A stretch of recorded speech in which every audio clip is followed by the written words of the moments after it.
When we go out to eat, we never agree on where to go. I want burgers. Pizza. Tacos it is. The one thing we do agree on is we all want unlimited high-speed data. That's why we switched to Metro PCS. Stop by Metro PCS with the whole family and get 4 lines with unlimited LTE data for just $100, period.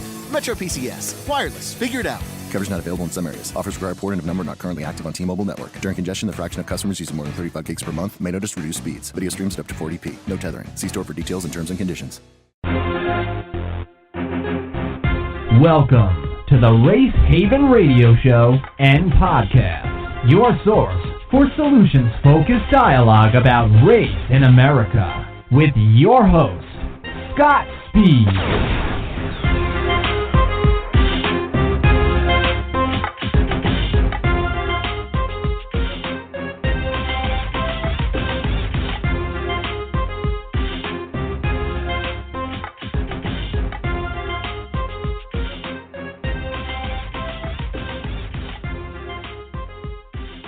Hello and welcome to the RaceHavenPodcast. This is solutions-focused dialogue about race relations in America. My name is Dr. Scott Speed, and I am the facilitator of the dialogue. This is episode 19 of Race Haven, and today I am joined by my friend and co-host, John Costino. How are you doing today, John? I'm doing wonderful, Scott. And yourself, my friend? I am doing great. Waiting and anticipating this dialogue now. And for the last week, and I'm glad that we have a chance to jump on and share what we've been talking about offline, online, for our listeners to, learn and give feedback and, see what they can take away from this particular topic. So with that being said, today we're going to dialogue about a topic that John and I, as I just alluded to, have been having a very intense dialogue about for the past week.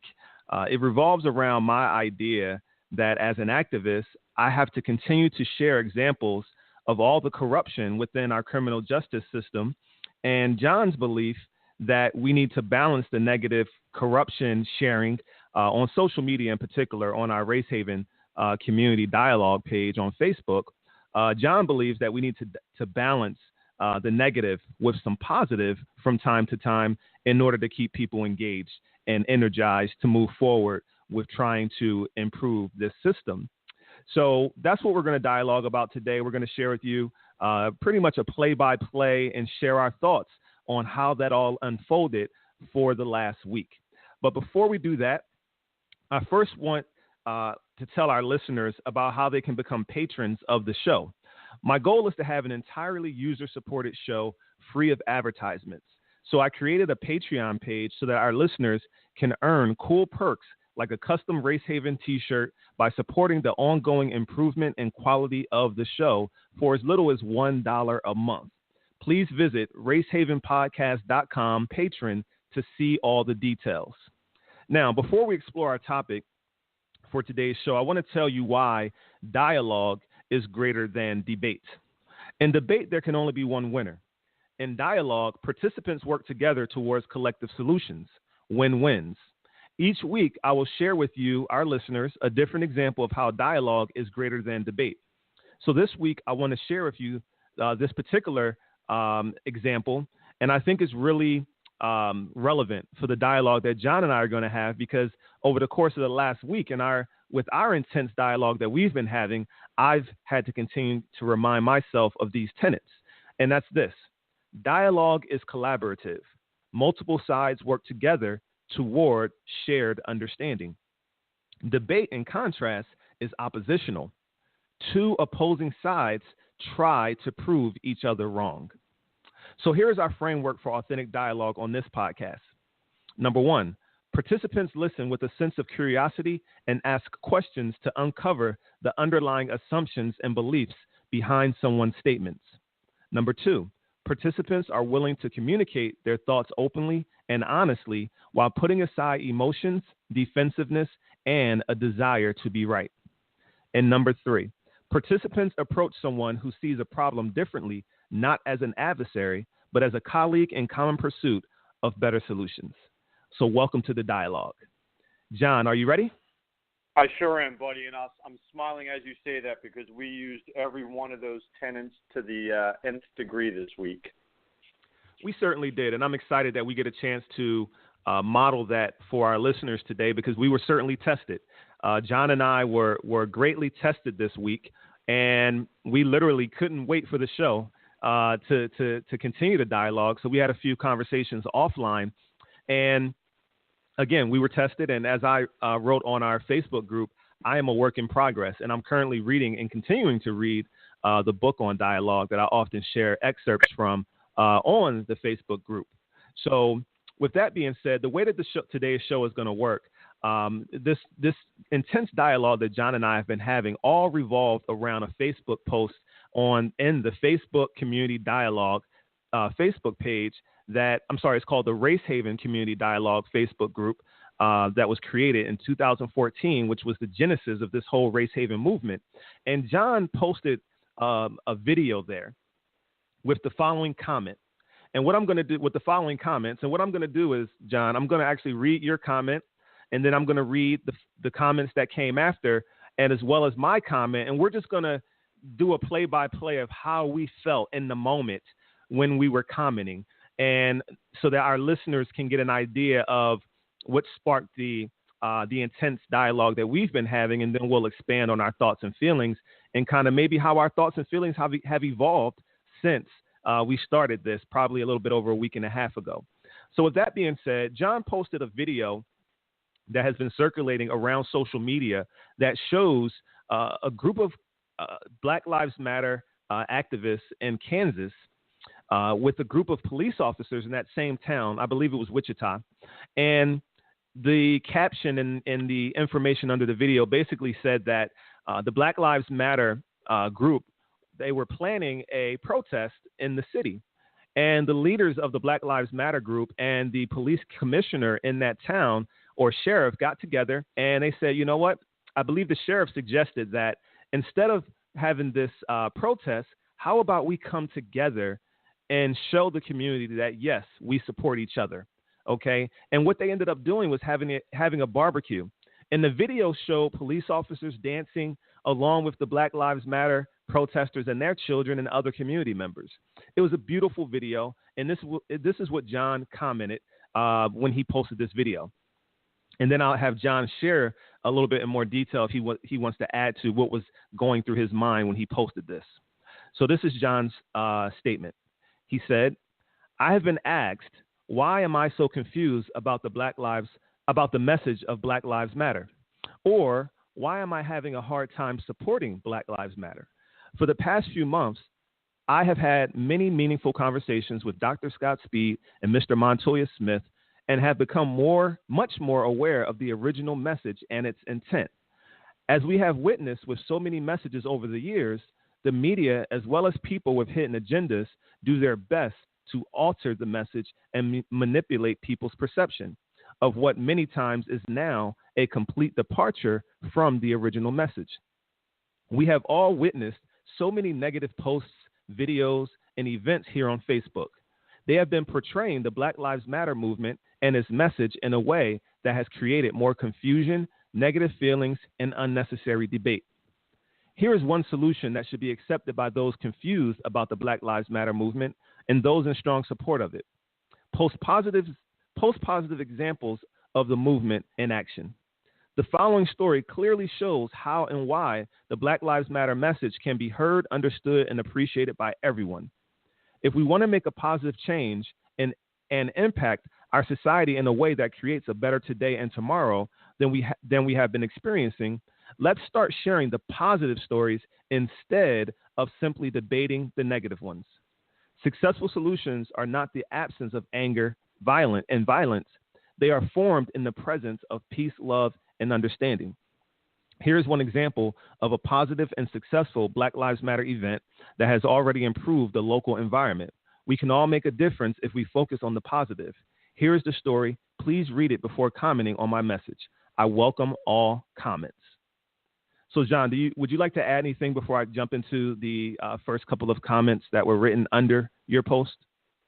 No, honestly, I mean, that sums up exactly where I was when I posted it. And rather than me jumping ahead, please feel free, because I like the way you've laid this out.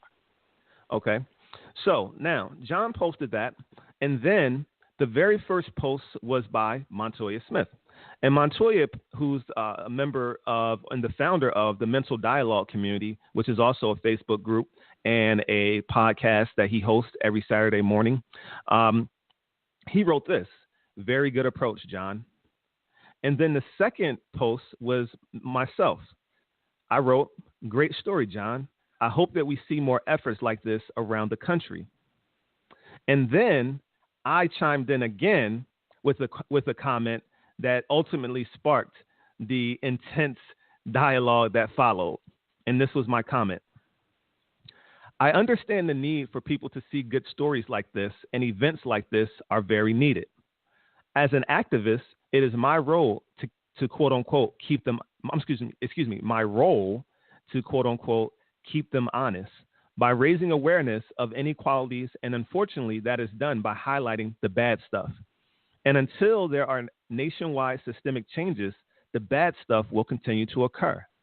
I want people to know that activists are capable of both participating in and feeling good about solutions-oriented events and activities like this, and speaking out against inequality and corruption when we see it. The analogy that I like to use is, if I have a cancer in my liver, I don't want the doctor saying to me, 'But what about your lungs and heart? They are in great condition, so let's focus on the good organs.' No, I'm freaking dying because my liver has cancer. Let's focus on fixing that," giving you and others some insight into the mindset of an activist. I hope it makes sense. So that was my comment. Now, just to add a little context to that, I had decided some months ago, because every day without fail, I continue to see negative stories. Like, there's been a bunch this past week as well that I haven't even reshared on Facebook, but negative stories of police officers killing unarmed African-American people. And lately there's been stories popping up across my timeline of police officers killing unarmed European-American citizens as well. And it's been a consistent theme since 2014 when I started the Race Haven group. And I am so tired of that theme and seeing it.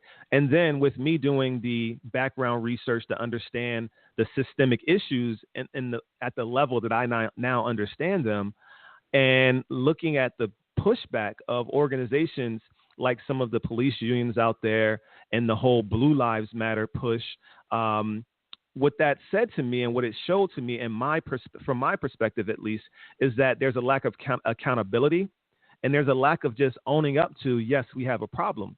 And so for me, I made the decision long before John posted this that I was no longer, because I used to, but I was no longer going to share any of the positive policing videos about police playing basketball in the community, things I love seeing, or police doing, dancing at the barbecue like John shared. I personally decided I wasn't going to share anymore because I felt like those things were a distraction. And what those things did was lull people into believing, see, everything's okay. And it did not put in a heightened sense of awareness where they would continue to speak out and push for the necessary improvements beyond just a nice photo op or a video op.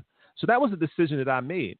And the analogy that I used, that I just gave about the doctor, is what I truly feel. And also from listening to other activists, I've heard similar analogies, and it makes sense to me. It resonates with me that we have such a huge problem. We cannot continue to pacify the masses and pacify people to make them feel good. We need to attack the problem.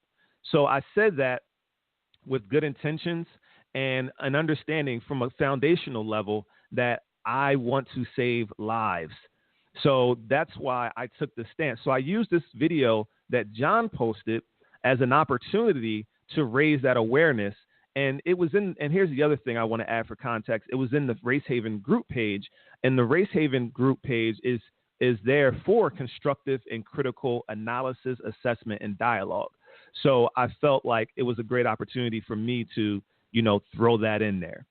So at this time, John, chimed in, and I don't know if you want to jump in now or if you want me to read your next comment, John. It kind of speaks to it, and then if you would like to elaborate, because I'm going to go all the way down through to what another group member said that you really took issue with, but I'm not going to, give that group member's name on air.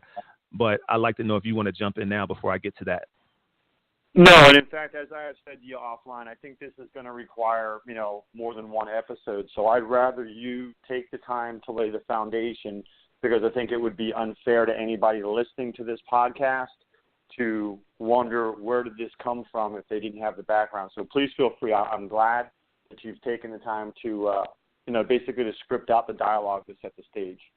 Okay. So then John commented, like I said, and I'm paraphrasing here. I cut off the beginning that wasn't. I'm just getting to the meat of his next comment. And what he said was, like I said in my post, I welcome all comments, but if anyone honestly thinks we still need to hear that there are corrupt police, my question is why? We have been reading and watching those stories to the point that everyone agrees there is corruption within the community, within the police community, and to focus on it further without bringing positive stories to the light as well is not solutions focused. It's problem focused. So then another group member chimed in and he said this: for me personally, quote unquote feel good stories like those don't really move me. Isn't that what they're supposed to do? Get to know the folks in the community, so they deserve praise for simply being nice to their fellow man? Because the truth of the matter is that their behavior is not the norm. That behavior is not the norm in poor communities of color. It reminded me of 10 years ago when conservative media outlets kept complaining that there were no positive stories coming from Iraq. They reasoned that the liberal media should show more positive stories of soldiers building schools and hospitals. And I'm sitting there thinking, well, they wouldn't have to build those things if they hadn't blown it up in the first place. Thought applies here as well. Many cops abuse their authority, continually violate the constitutional rights of minorities, and even kill them. Then many in that community form the group Black Lives Matter. And finally, cops hang out with them. Nice photo op, but I ain't buying it. Those same cops who hugged all those little brown kids will be harassing them 10 years from now. And then Montoya jumped in. He said, I sometimes post examples of good community policing on the Mental Dialogue page as well. I love examples like this, but unfortunately, the majority of people who deny that Black and brown people are over-policed typically will use these examples to say, see, there are good cops, which delves us back into our either-or narrative. John Costino, you didn't do this, but unfortunately, this example is not progress on the biggest issue of simply acknowledging there is a problem of police brutality that exists. Can't fix a problem until it is first acknowledged. When that happens, these examples will be highlighted as progress, in my opinion. So then what I did was, John, what I expected at this point, because I didn't bring your comments back in. So what I did was I have a couple of more comments from some other group members, but within this framework of comments, John was commenting, basically making a point. So John, I would like at this point, before I go into the other unnamed person, and then Dr. Greason's comment that I wanted to share as well, I'd like you to jump in and just share what you were feeling at this time, because what I sensed at this time from your comments is that this is when you got to the point where you were kind of feeling ticked off, and you were basically conveying that you were upset and you were frustrated with the responses, and you were actually questioning at this stage, are we really solutions focused or are we problem focused? Could you just add some context to what you were feeling at this point? Sure, absolutely. And the word is frustrating. And I preface it because I don't live in a vacuum. I live in reality, and I'm not naive to solutions and problems, and I'm not naive to, jumping into the middle of a very muddy situation. That's what I've done my whole life. So at this point, I reached out to you a number of times. I said, you know what, maybe I don't belong here. Maybe this is a place where we're just going to go out there and post negative, and, if there's anything positive going on, we're going to nip it in the bud before anybody gets excited about it. And again, I'm not going to ever say that you or anyone is wrong for your feelings, but that doesn't mean I have to agree with them. And I'll just point out to you when you use that analogy, and I refrained from posting a lot of stuff because I didn't want my perspective to become fuel for the fire. It's already a very volatile situation, and, I'll share it now. When you use the analogy of, my kidneys are failing, you forget about how well my lungs and my heart are, I'll give you a different analogy on the same scenario. The doctor does get rid of the cancer in your whatever organ, but in the course of that, you develop an infection, and you end up in the hospital for an extra, 3 weeks.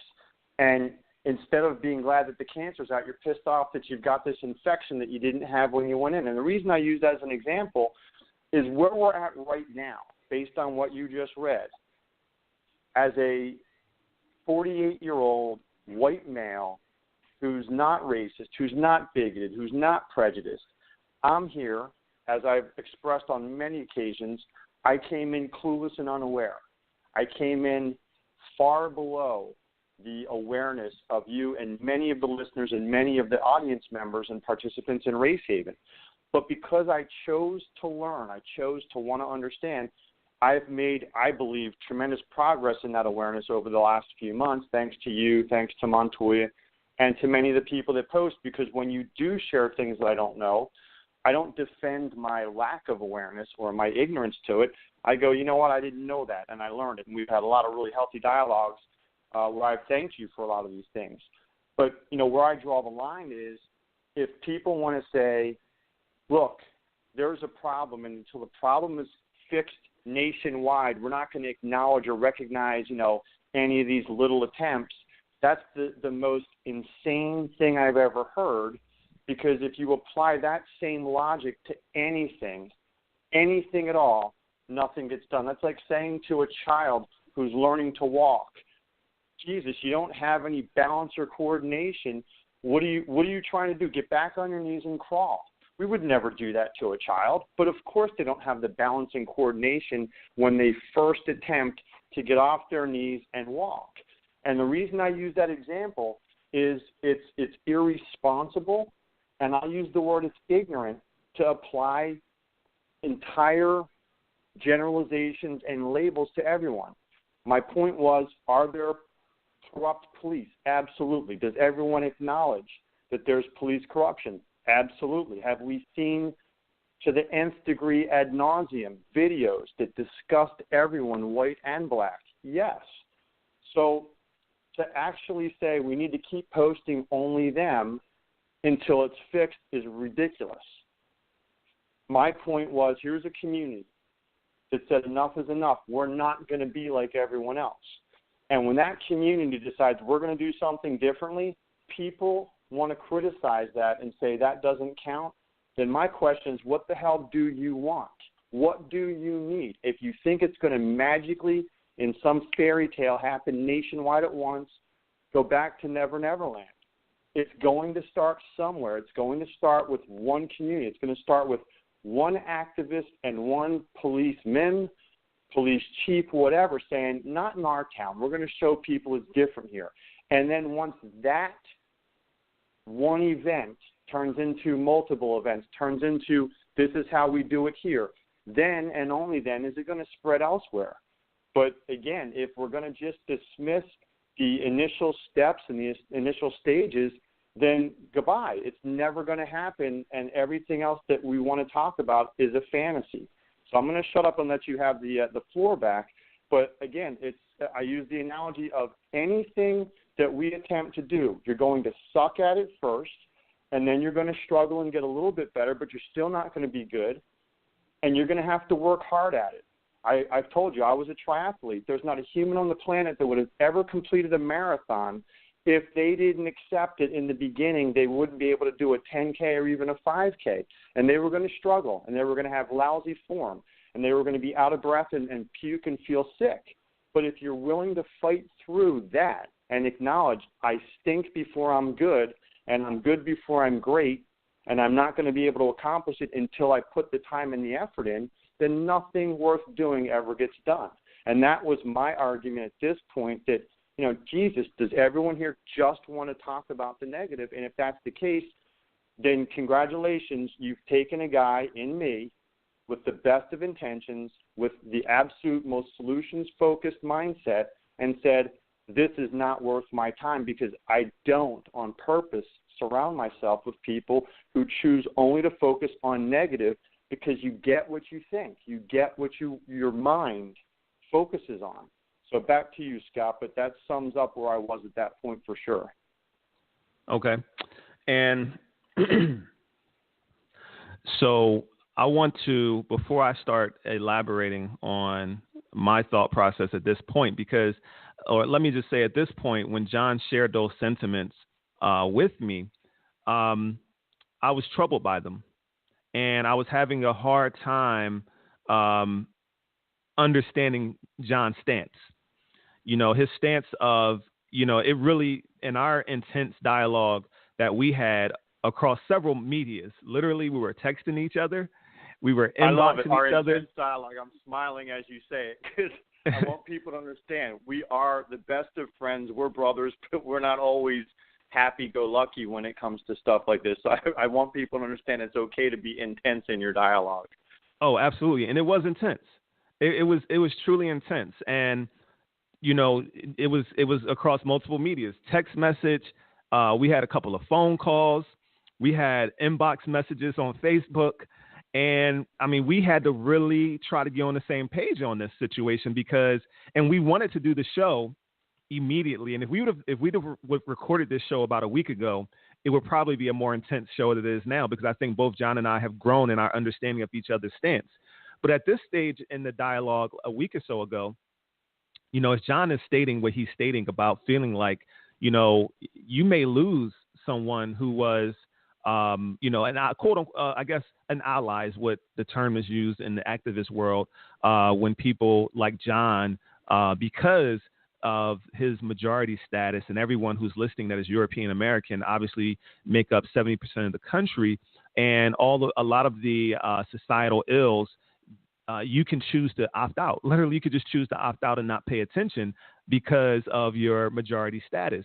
And with that being said, people who activists call allies are European American people who recognize their privilege, recognize that, yes, I don't have to pay attention to this. I could go live in suburbia of America and really not have to encounter all of these various social ills, especially if I choose not to watch the news. I don't have to think about it at all. But John is someone who's an ally, has chosen to jump in and try to understand and help be, kind of a middleman in helping to spread the message and helping people become more aware of the issues that African Americans are trying to bring to the forefront about how, yes, things are still not equal the way they should be. So with that being said, John was basically saying, as he just stated, that he's thinking like, what's the point of me being here if all you guys are going to do is rehash history, which is one of his comments that he said that really got under my skin, because you guys know, if you've listened to a bunch of the podcasts, I am a history buff. I love history, and I am one to post, historical content all the time on RaceHaven, because I believe that you cannot understand, none of us can fully understand the present without historical perspective. So when John was posting comments like, if all we're going to do is have history lessons and all we're going to do is focus on all the negative and not focus on the positive, then what's the point? I felt like at that point in the dialogue, John had literally jumped to a state where he just wanted a microwave solution. And in my mind, what I was saying to John and what I was trying to convey to him is that, unfortunately, we have to go through the hard stuff. Unfortunately, we have to rehash and look at all the negative that has been done and that is continuing to be done. And I've been posting a lot in the last week about the next thing that I've been uncovering about what is continually happening above and beyond the housing discrimination issues that I've been bringing to the forefront about a month ago, and I helped John understand and others. Now I'm helping people understand something called the new Jim Crow about our mass incarceration system.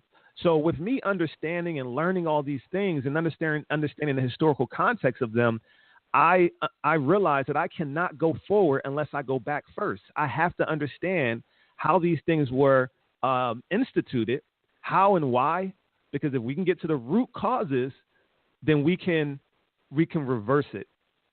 So I was beginning to get frustrated because I felt like John just wanted cookie cutter. Not cookie cutter, microwave solutions.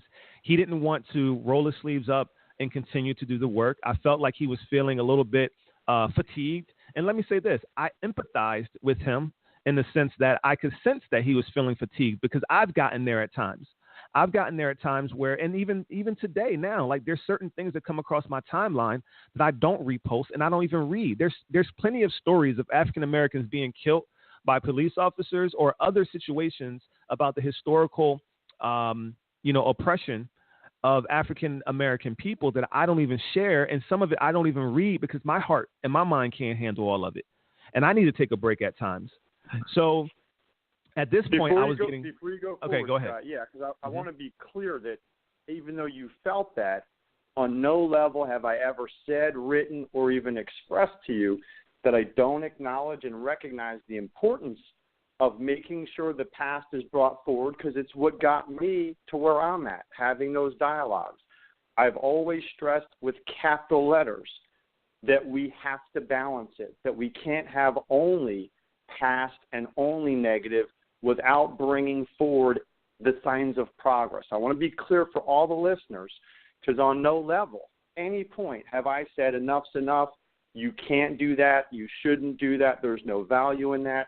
I've simply said at this point, there is enough awareness that we have to, at least if there is progress, acknowledge it. And that's all I wanted to interject here, because I respect and appreciate the amount of time and effort you put forth, and I wouldn't have the awareness and understanding that I have if you hadn't both done the research and shared it with me.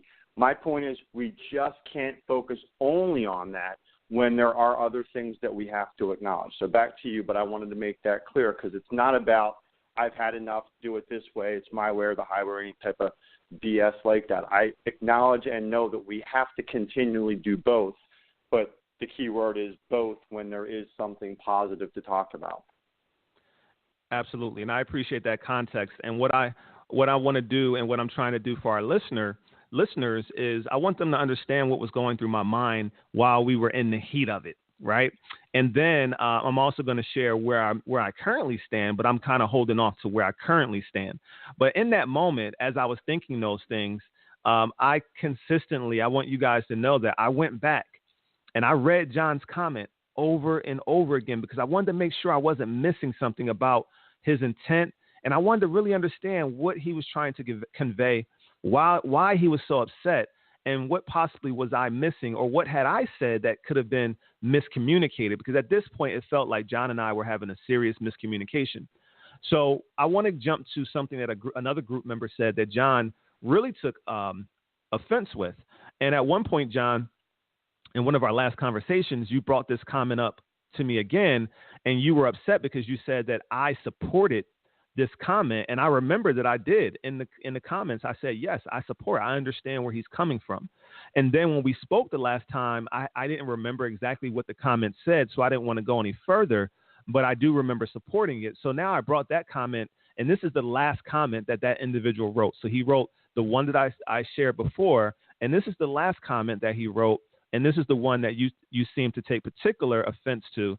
So I want you to elaborate as to why after I read it. So the group member said this: for me personally, quote unquote, feel good stories like those don't really move me. Isn't that what? Oh, I'm sorry. That's not the right one. I'm sorry. I went to the wrong slide. Hold on. Let me go down. Okay. He said, these interactions have been going on in my city my entire life, well before social media. Yet police abuse has actually worsened. Stop and frisk and police violence are way more prevalent today in my city than 30 years ago. We live in a hypersensitive world now where people have the most irrational fears. All you see night after night on the news is a black guy who robbed a store or killed someone. Then you'll read in the paper buried somewhere on page 20 that there were multiple robberies and murders that same night. Only the suspects' pics aren't posted and no mention of race. Well, we all know what that means. Despite actual crime statistics showing violent crime is actually significantly down, you'd never know it by watching the news, social media, or even the RNC. Yet again, violence from police has increased in recent years. So yes, for me, this is just a feel-good story. If it hasn't worked for decades, why would it work now? The only thing that will mend the relationship between cops and the black community is for cops to stop abusing their authority. I just don't understand why that's so hard to grasp. And when certain cops do get caught violating rights and even killing unarmed citizens, they have to be held accountable. Okay, so that was his final comment on the matter. So, John, would you care to share what you took issue with within that comment? It's the generalization. I mean, it's every single person is free to have their own feelings, and feelings are never wrong. When we express our feelings is when we now cross a line. And more importantly, when you or I, in the role that we're in here, if you're just talking amongst your friends, you're just some guy named Scott, and I'm just some guy named John. But when we're posting as the hosts of the radio podcast or the facilitator of the dialogue, we have a different sense of responsibility. And it doesn't extend all the way to every person who posts, but it does to an extent. And my reason for laying that as a foundation is when we make generalized statements on what we think and what we feel is where we cross the line into being almost irresponsible. And my point in that was I get that's his perspective, and I respect that that's his perspective, but it doesn't mean it's right, and it doesn't mean it deserves anyone to agree with it other than saying, I understand how you feel, and I can understand, exactly what makes you feel that way, and then there's got to be well, it's just the overall message was a generalization. If we're going to talk about this is how it's been going on for 10 years, and this is how it is with all cops, this is how it is with all people, it's just you can't use words that even insinuate all, because it doesn't move the needle the direction we want. If I chose to respond and act accordingly as that participant did, I could sit there and quote statistics that would do nothing except delay us ever finding a resolution. So my point to you when we did that was, look, you can't even remotely agree with that without tempering it with, some form of here's a different way to look at it or a different way to communicate it. Because, again, if we're just going to toss hand grenades out there, we can do that all day, but we're never going to find a solution. We're never going to find even a remote middle ground. And if that's not the goal, then, again, we need to change the whole focus to this is all about the history of and the problems with, but we don't really give a rat crap about finding a solution. And that's why I took offense to it, because there was nothing in the message or in the response to the message, and it came on the heels complete except for a very brief mention from Montoya and an immediate brief mention with massive follow-up from you, ignorance to the message of, hey, here's a community doing it right. And so, yeah, it in context, I was like, are you freaking kidding me? Like, maybe I should be posting all the negative stuff that's against Black Lives Matter to fuel the fire. And I didn't do it, but I could have, because the whole purpose, Scott, of the initial message and then everything that I communicated from that point forward was, even if that stupid video was made up, if it was freaking fake, here's my point. Isn't that what we're all shooting for anyway? Communities where we don't have dead African-American men and dead cops. Aren't we looking for communities where kids can go to a playground and play and not, A, be in fear of getting mugged or beaten up or shot or falsely arrested by cops? Isn't that what we're looking for? So even if that was fake BS, that still is what we should be shooting for. And my point then was to the members, well, what is it you want then? Tell me what you want so we can start working towards that solution, because if that's not your goal, what is your goal? And that's why I was getting frustrated, because the goal just seemed to be, let's just talk about some more negative stuff. Let's just keep pointing out what's wrong. And again, no one's on Race Haven because they think the world is fantasy land. They're in Race Haven because they've already experienced some crap. They're already pissed off about it. It's a place to vent it, which I get. But again, it becomes a cesspool if it's nothing but venting negative stuff without anything positive being A, contributed, and then B, supported. So, yes, at this point, I was like, you got to be kidding me. So we'll throw some negative stuff out there, and everybody will jump on. Yeah, me too, me too. It's not a healthy way to find solutions. Back to you. So this is definitely this is really interesting, because I feel like this part of the dialogue is like a microcosm of society. And what I mean by that is, like, for you, it's interesting because I'm really thinking hard about this. Because what I just read that this group member posted, you said that it was tossing out a hand grenade. What he posted landed with you in a way that you felt like it was divisive, and it was all the negativity, and it was his quote-unquote perspective, his negative perspective, to the point where you would say he tossed out a hand grenade, and also you said he was overgeneralizing. Now, the thing is... In the context of all the dialogue that had gone up to that point, yes. Okay. And the thing for me is, when I read that, it doesn't land with me that way. And because this gentleman happens to be from the same city I'm from, and I know we went to the same high school, so I know him from high school, and I know where he's from. He probably knows where I'm from in terms of the part of the city. We're both from the inner city of Philly. When he writes, I know his words intuitively, and I'm able to read between the lines. There's some context that is really hard to pick up with text-based communication. And this is what I often see happening a lot within social media. And that's one of the reasons why I want to create Race Haven, is so that it would be a place where people would have the patience to go deeper and to ask deeper questions and probe when someone writes something, to ask, to help each other read between the lines and translate the context that's missing. And within doing that, it gets very frustrating.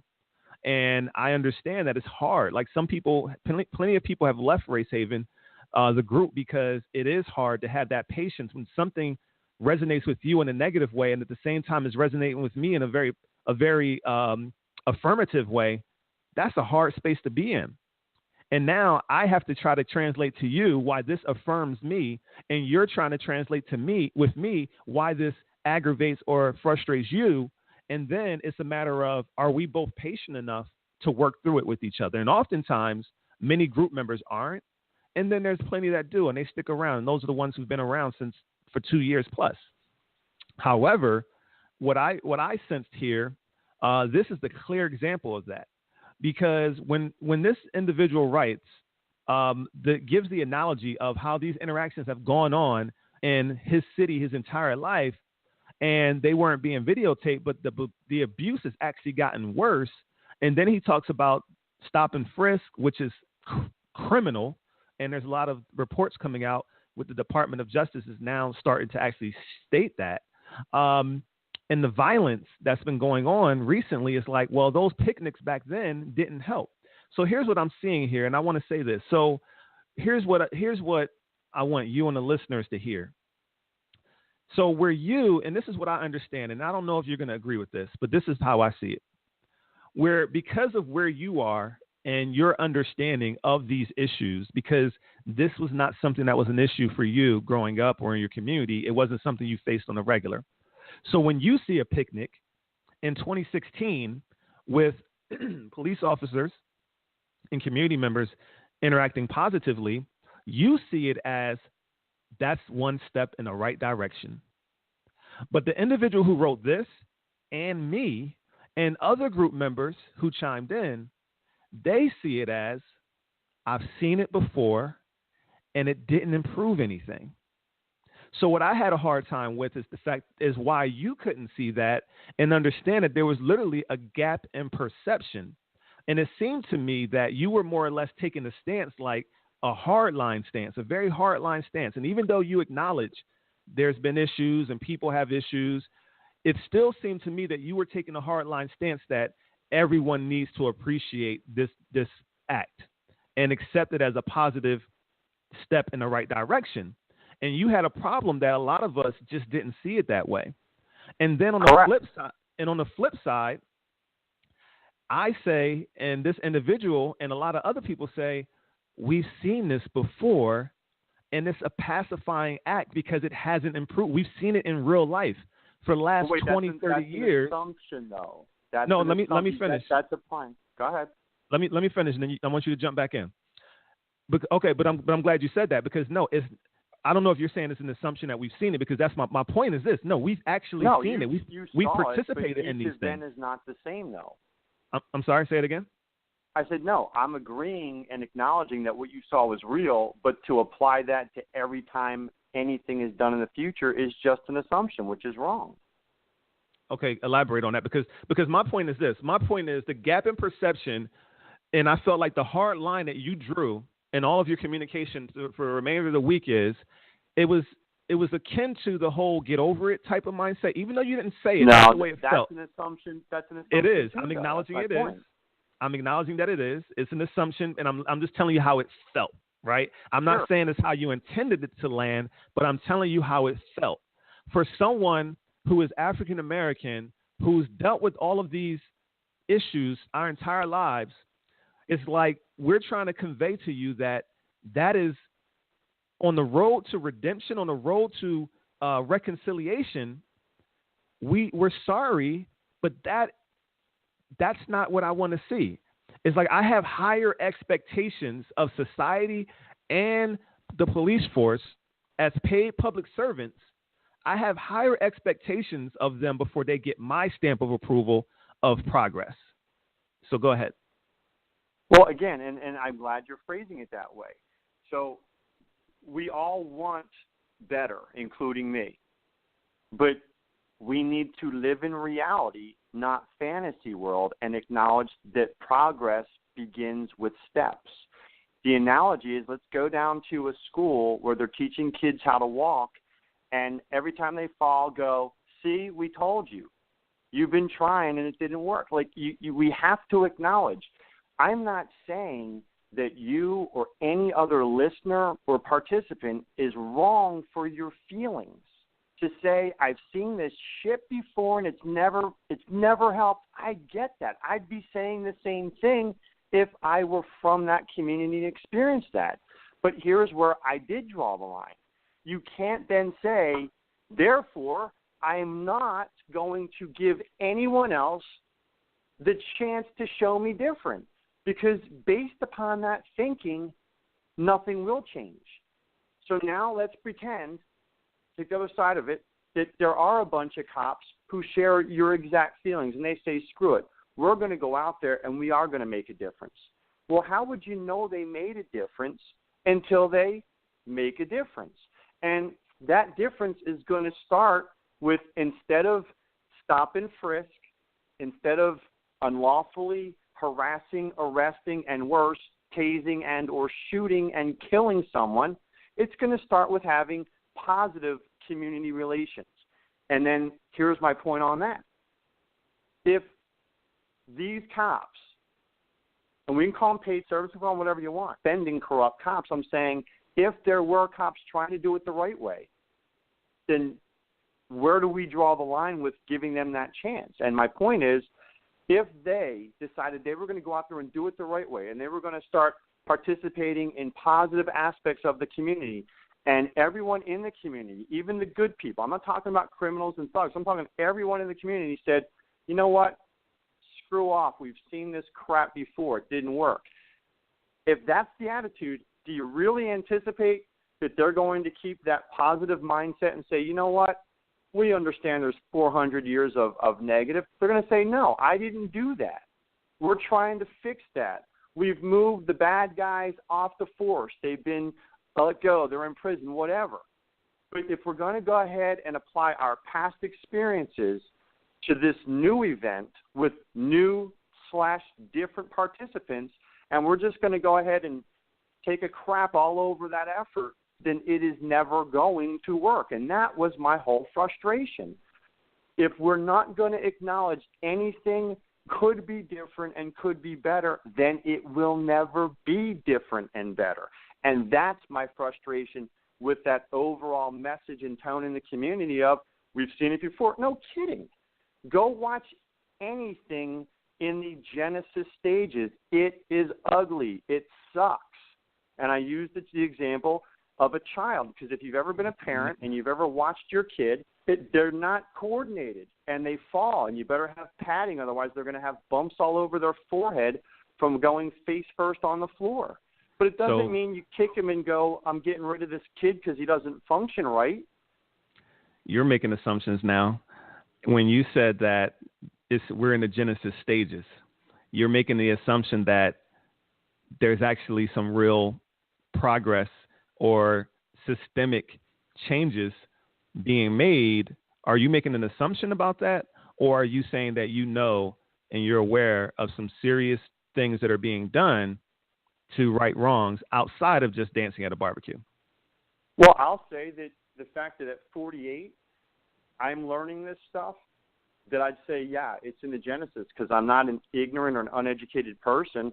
I'm pretty tied in, and it's now just coming to light because of social media and because individuals like yourself have chosen, and I'm going to be really clear with this word, to respectfully, professionally, and effectively communicate messages. You've managed to break through a lot of the nonsense and a lot of the clutter that prevents really important messages from getting through, Scott, and it's a compliment to you, and I've told you that over and over again.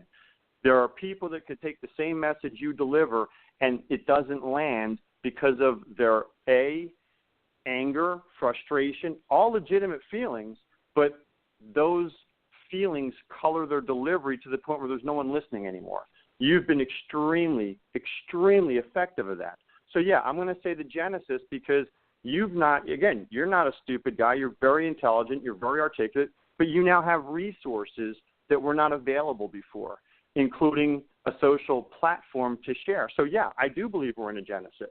Not that stuff didn't go on before, but there was not the opportunity to get a mass awareness. Look at what we're doing right now.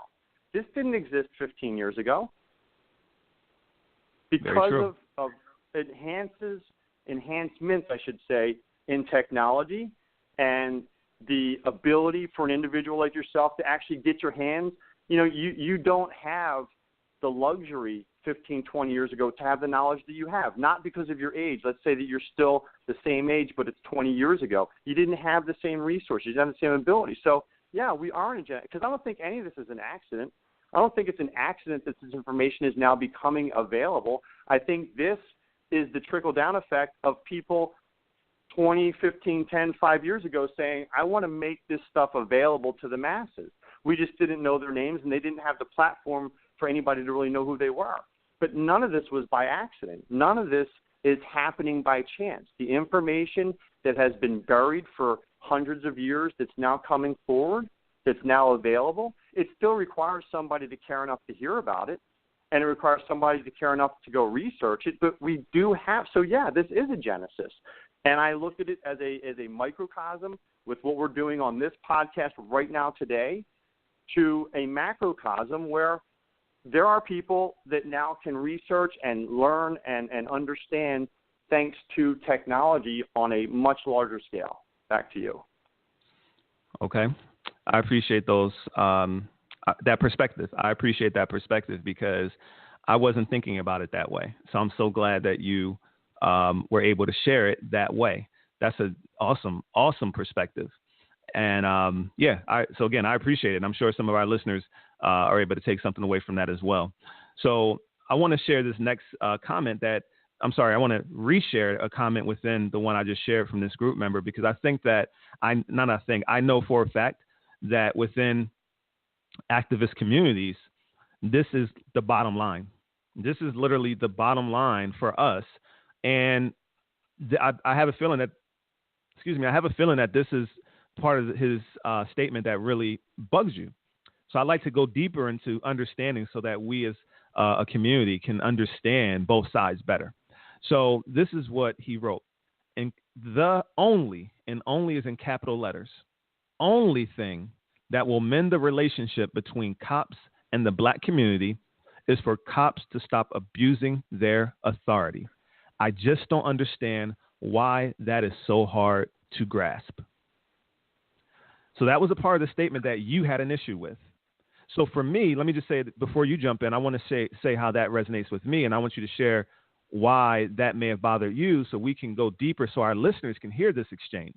So for me, that resonates with me because I believe that a hardline statement like that really gets rid of all the clutter, because so many people have been distracted with what a name called Black Lives Matter means, and then All Lives Matter and Blue Lives Matter and all these various things that have become a distraction from the bottom line. And the bottom line is this: the only thing that will mend the relationship between cops and the black community is for cops to stop abusing their authority. So when I hear that, I'm like, pretty much, that's a fair statement. And speaking as someone, again, to add context, when I read something like this, this is what goes through my mind. I remember being a young African-American man in West Philly, driving or riding in the car with some of my friends right all across City Line Avenue near St. Joseph's University, where you attended college, John. We would go across St. Joseph's University into the suburbs. We would leave. We were on the edge of the city in West Philly, and we would drive over into the suburbs to go play basketball in Narberth or Lower Merion.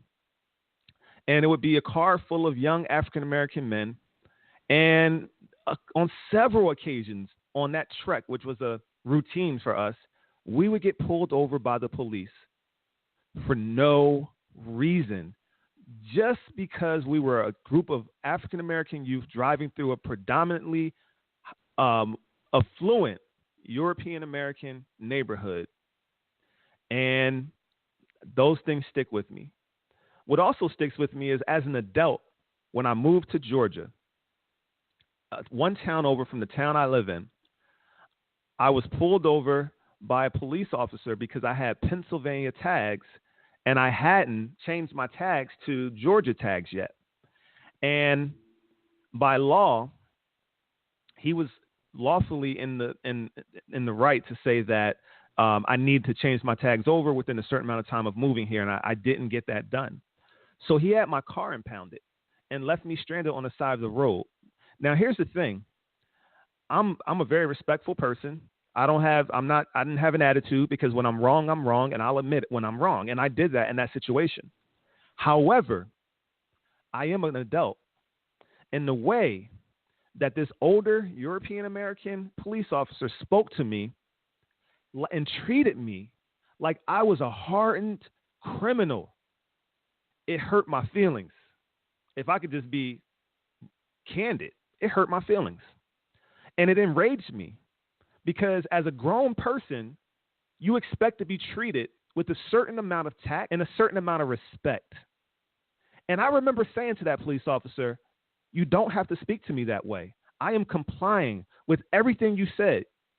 And the older African-American tow truck driver warned me to shut up, because he didn't want anything bad to happen to me. And I'm actually getting upset telling this story right now and getting a little emotional. So am because I, because it's unacceptable. I don't think there's any positive, and I'll address it. Please continue. But I'm just as sick hearing it as you are. So, with telling that, with reliving those things and telling that story, I just, again, so when I hear the word, or when I read the words, the only thing that will mend the relationship between cops and the black community is for police to stop abusing their authority, it resonates with me, and I hear it differently than when you say he threw out a hand grenade.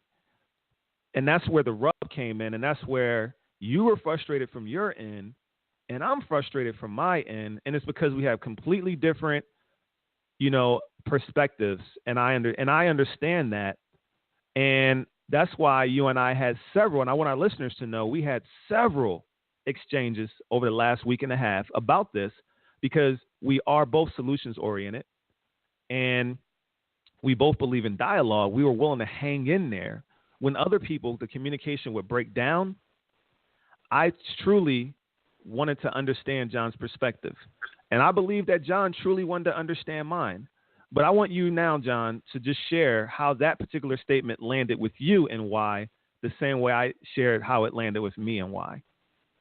Absolutely. Now, I'll share something that you probably are not even aware of. But before we get to that, I want to reiterate. If I had been sitting in the car with you when that happened in Georgia, I probably would have been the one getting arrested, because I would have been pissed off. And here's why I would have been pissed off. To watch an older, and I'll just throw it out there, whether he was prejudiced, bigoted, or flat out racist white cop, hassling you as my friend, who I know is respectful to authority, I'd have been the one getting arrested, because I'd have been saying, you're the type of blank that makes the race relations as tense as they are. And he'd have been looking at me, and he'd have been hearing me mouth off, and I'm telling you, I probably would have been the one going away in cuffs, not you, because that's how much that pisses me off.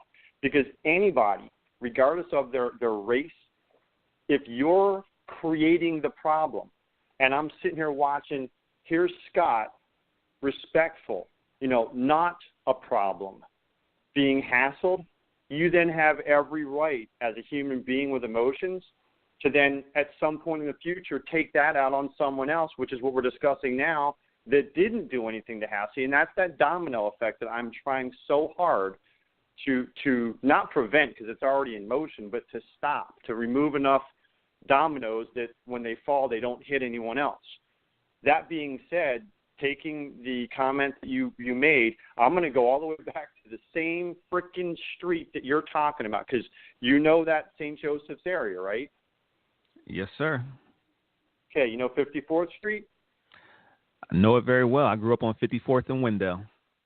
Okay. Well, you know that street that bumps right up against St. Joseph's main gate. When I went to school there, I lived in the rugby house. I was one of the athletes that lived in the rugby house right outside of the main entrance to the St. Joseph's parking lot. So you know those three houses right there? Yep. Okay, that was the war zone. And what I mean by that was we were outside of the protection of the security and the campus. And if you know that area, it's not a real safe place to be.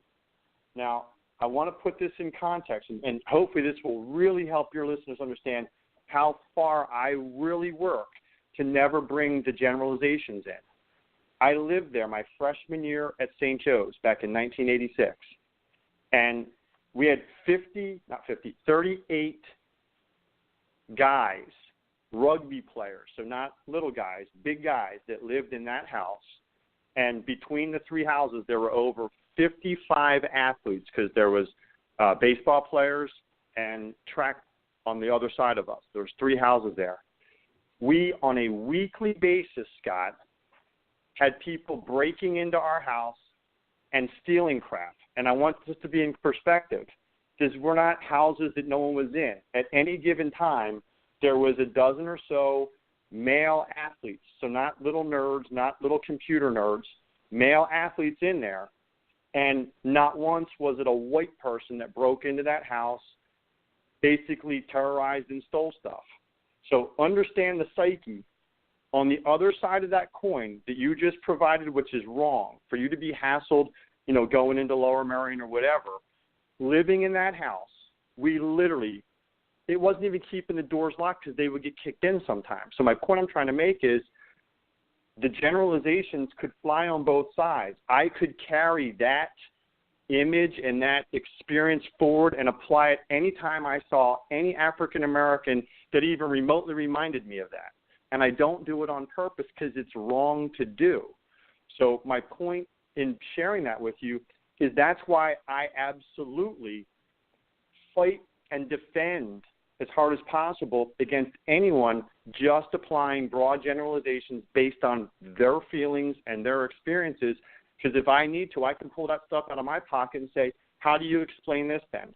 if we're going to have that line of thinking be okay, then I personally am justified in judging anyone I want because we had it happen repeatedly. We were taunted.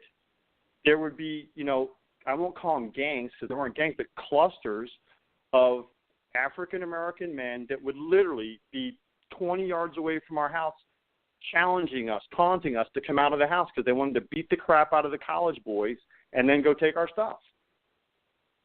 So understand, same area that you're talking about, same area that he's referring to, I was happy to see a cop car roll past our house once in a while. Not because I wanted someone to be hassled unfairly or unjustly, but it kind of kept us a little bit safe. So my point is, I do have a different perspective, but I'm not ignorant. I'm not saying that corruption doesn't occur. I'm not saying that there isn't a extreme need to clean up people of authority.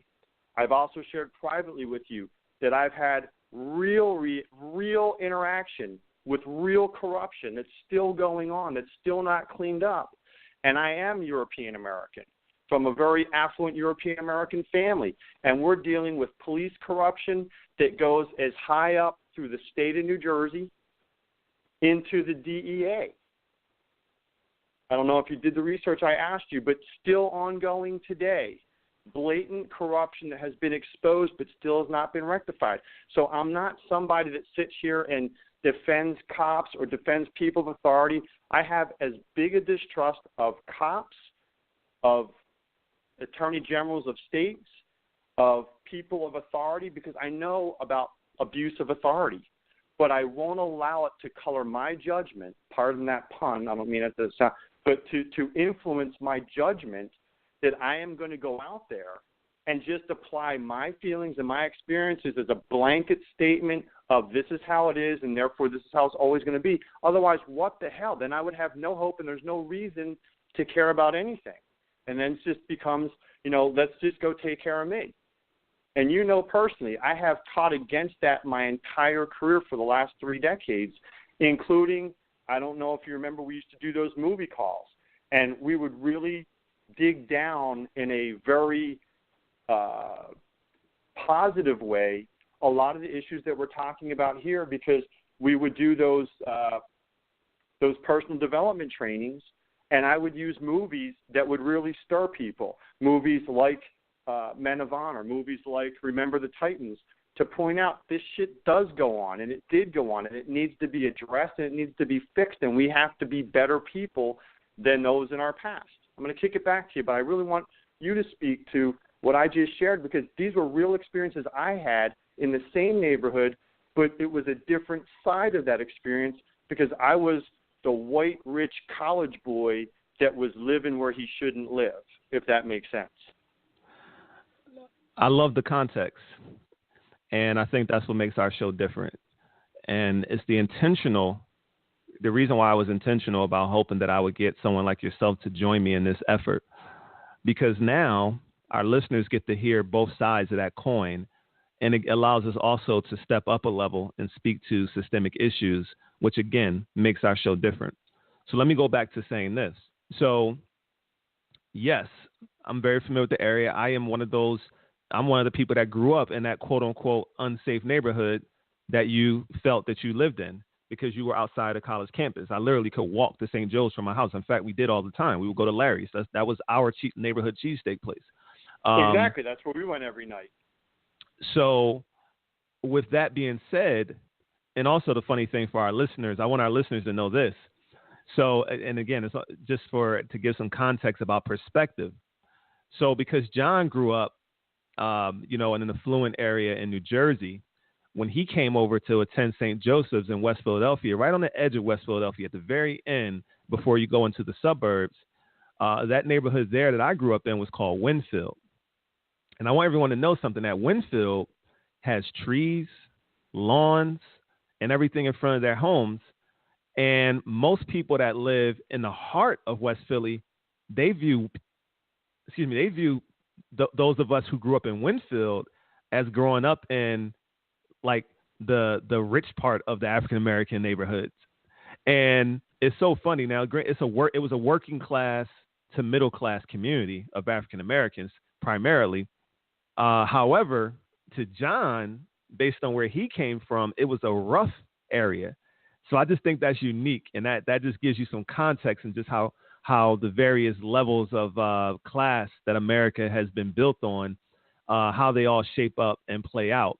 So with that being said, it also speaks to how the way we're treated completely changes our view. You felt comfortable there because right. there weren't I was people going to that next. threatening to beat the crap out of you when you walk out of your front door. You walked to Larry's. When we walked to Larry's, we had to go in a group of 4 or 5. Scott, that's ridiculous. Oh, no doubt about it. And that's where I was going next. So I wanted to speak to so while I can share with you guys how, as my group of friends, and we were all good kids. Now, granted, yes, there were some kids who I know kids who did those things. Bottom line, I know the kids who went to St. Joe's to rob the kids, the college students. I know them. Okay, not necessarily when John was there because I was a lot younger at that time. But actually, no, I probably know them too because they were the older guys in the neighborhood. So yeah, I know. and yes, I was going to tell you that. Yes, I absolutely had to worry about getting beat up because unfortunately that was just the way it went in the neighborhoods back in the day where you kind of always had to be ready to throw down. But so with that being said, just to finish the story about the context though, and how I interacted on so many levels is because I lived in West Philadelphia, Winfield neighborhood, but I attended school in the deeper part of West Philly called Mill Creek, where there were housing projects where my friends didn't have grass. They lived in projects and they didn't have grass and trees in their neighborhood. They lived in the high rise or the low level housing projects. In the school that I attended from kindergarten to 8th grade, the first 9 years of my life, all of my peers that I grew up with in my neighborhood, they went to school in the community where the Fresh Prince of Bel-Air grew up. Will Smith, that's Winfield. That's where he's from.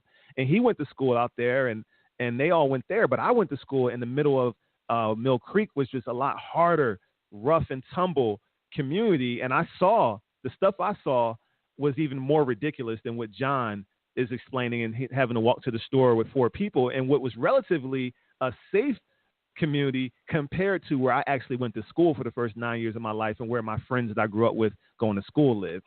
So it's just, again, just to provide that context. So, but as that group of kids driving out to the suburbs, we felt like we were being harassed by the cops because they kept stopping us. But what we didn't know is that John and his friends were calling them, or the community members over across the main line, which was called City Avenue.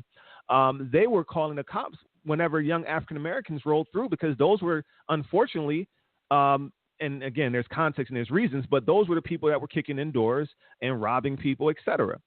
So we didn't see it. We didn't see that or understand that context. But as an adult, I can acknowledge and understand how John would say, great, I'm glad they're making sure these young guys are being stopped and don't have bad intentions. So another person and I were talking about this recently, and I don't know if it was you and I, John, but, just saying how it's interesting because, yes, we all know, well, any intelligent person who's done some research, they understand that there's also a high crime rate amongst poor European Americans as well. But the interesting thing is the reason why things play out in the media and the way they played out in John's life is because most of the poor, low-income African-American people are concentrated in inner cities. And that's also where our universities that our affluent European Americans attend, as well as the jobs where affluent European Americans work. They see poor African Americans most of the time, especially in the environment that John and I came up in the Northeast. So it's interesting because they weren't around poor European Americans who are committing crimes and robbing people as well. So, that dynamic also has to, be factored in to this whole scenario. So I appreciate that context, John, and I hear that loud and clear, and I'm sure our listeners hear that loud and clear as well. So unless you have something else, I want to kind of transition into some systemic variables that play into the dialogue that we're having. No, of course. So this is where, the historical context comes in place. And I just gave a little with, how African Americans are concentrated in the inner cities because of housing discrimination, because of redlining, all the way up until 1968, where it was literally legal for real estate agents to steer African Americans to only certain communities, as well as they weren't able to obtain loans to move into certain areas. And European American homeowners were able to write into their deeds that their homes could not be sold to African Americans. And it took 20 years. So even after 1968, it took a full 20 years for those things to really be implemented fully until 1998. And that's why we live in an America that's still mostly segregated.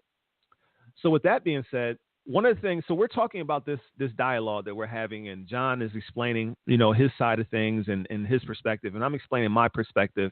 And I believe that where complex and nuance comes in is understanding that they're both relevant. They're both relevant and they're both right. And it's not about me trying to prove John wrong, and it's not about John trying to prove me wrong.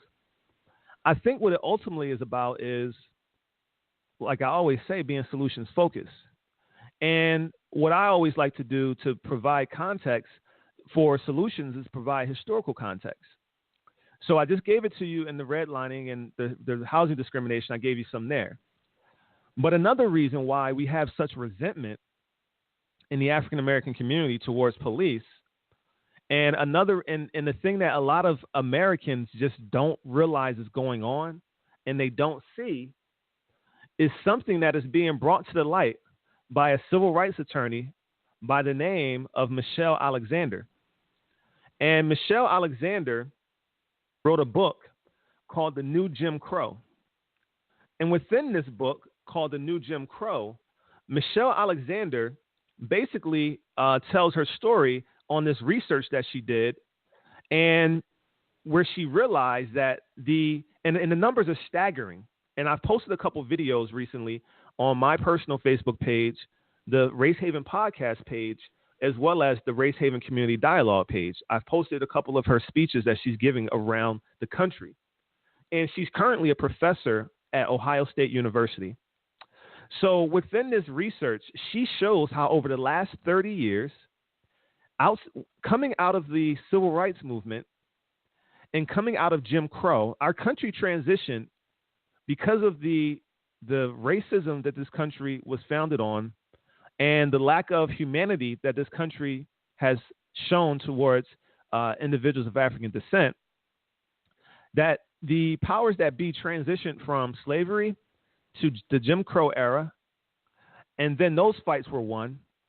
And then in the 70s and 80s, they transitioned to something called the Get Tough movement, Get Tough on Crime movement, as well as the war on drugs. And this Get Tough movement and sentiment and this war on drugs was waged primarily, overwhelmingly, in poor African-American communities. And she shares statistics. One, she shares quotes about how one of Nixon's aides, President Nixon's aides, he actually came out and spoke to how they formulated this strategy. And he's done several interviews sharing this strategy. And then Reagan picked it up. And then with the war on drugs. And over the course of the next 30 years, millions upon millions of nonviolent drug offenders. We're taking out the murders and all that stuff, right? But the nonviolent drug offenders that have had their lives and their freedoms taken away from them because of this war on drugs. And when someone gets a felony, based on the ways our laws are written, that person is basically has lost all their rights for the rest of their lives. So when they get out of jail, they can't get jobs. They can't even get housing because most of the rental properties won't allow you to rent a home if you have a felony. You can't get public assistance like food stamps and all these various social, things that help people in low-income communities get footing. You can't even vote when you have a felony. And oftentimes, these are teenagers that are getting picked up for selling a little weed or selling cocaine or crack or whatever it was. And at the same time, jobs were being removed from these same communities. So she basically breaks down in a way more intelligent way than I can. I want to recommend everyone to either watch the videos and or get the book, The New Jim Crow. And it will share with you and show you how there was an intentional war waged against poor African-American people that literally decimated millions and millions of African-Americans' chances of upward mobility in this country over the last 30 years. And basically what we thought had ended after the civil rights movement, it remorphed. And now, because of historical context and because of our ability to go back and do research and pull all these facts, Michelle Alexander was able to do that, and now she's sharing that message with the world. And I've been consuming this information over the last week. I have the book. I haven't listened to it, but I've been watching her lectures. And it's hurtful, it's mind-blowing, and it's unacceptable. So I say all this to say that when someone like John, who means well, and I know he means well, and millions of other Americans of European descent and African descent, because there's plenty of African Americans who share similar sentiments or don't have the certain knowledge, because all African Americans are not the same. We didn't all grow up in the same neighborhoods. We didn't all grow up poor. There are African Americans who grew up in affluence, et cetera, who were shielded from these realities as well. They don't see these things that the people who lived in poverty know all too well.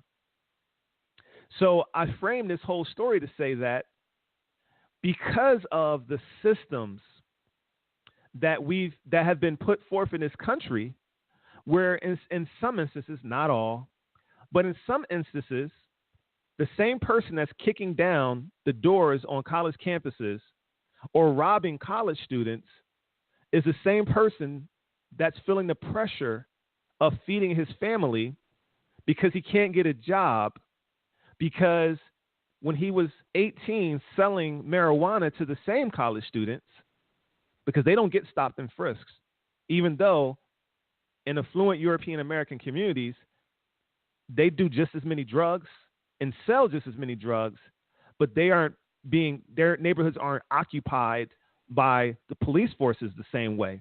Police aren't stopping and frisking them looking for those things, so they're not going to jail because the war on drugs wasn't waged in their communities.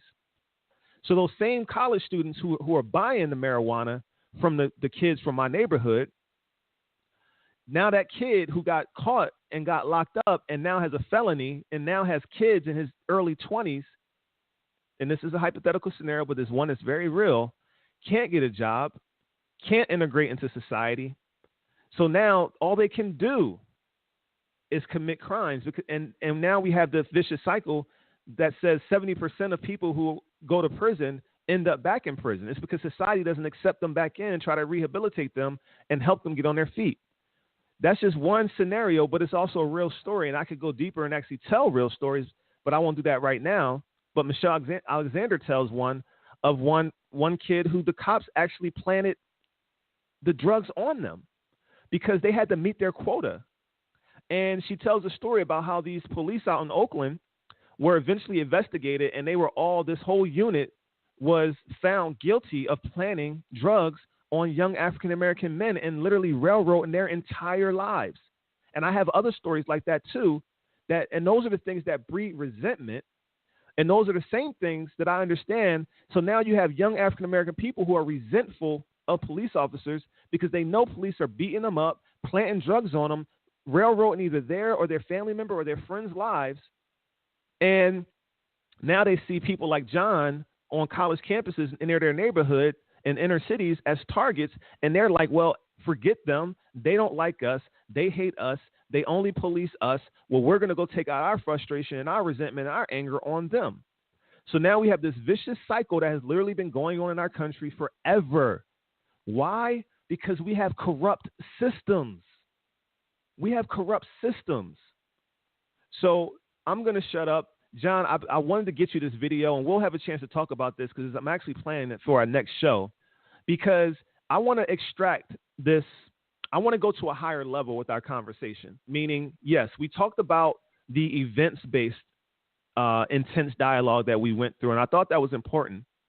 But because I'm a systems thinker and because I've been trained to be a systems thinker, I'm able to take a 10,000-foot view of the issues. And when I take a 10,000-foot view of the issue, and I don't just get caught up in the issue in itself, I'm forced to look at all the various loops, feedback loops that play into the issue.